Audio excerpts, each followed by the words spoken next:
समुद्रासारखा खेळ आहे तिथं, तिथं कोणी ऐकून घेत नाही. वडवणीत काही दिवसापूर्वी तुमची सभा झाली होती. त्या सभेमध्ये तुम्ही जर देवेंद्र फडणवीस यांनी तुमच्या विरोधातले कट कारस्थान थांबवले नाही तर 48 पैकी एकही उमेदवार निवडून येऊ देणार नाही असं तुम्ही म्हटलं होतं. तर ती भूमिका तुमची कायम आहे का? ते म्हणले मी काय सगळे मागं घ्यायला लागलो.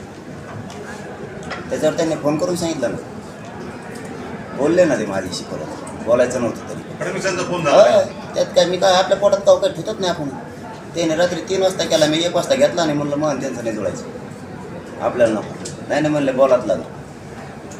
त्यांचे लोक येऊन बसले, त्यांनी सांगितलं होतं की तिथून पुढं काय होणार नाही, बीडचं असं होईल, बीडचं एस पीला बोलतो, कोणत्या नांदेडचं एस पी, जालन्याचे एस पीला लय त्रास दिलेत, खूप पोरांना हे झालं नाही होणार म्हणे.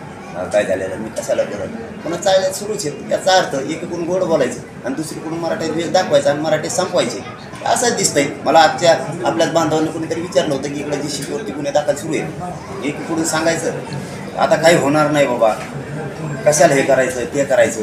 हे बघा समाजाची भूमिका, मी मात्र समाजाच्या बाजू. 24ला काही होऊ शकतं.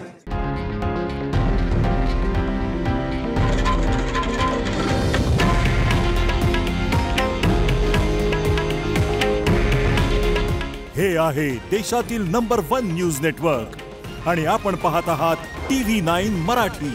काळजी तुमची, हित महाराष्ट्राचं.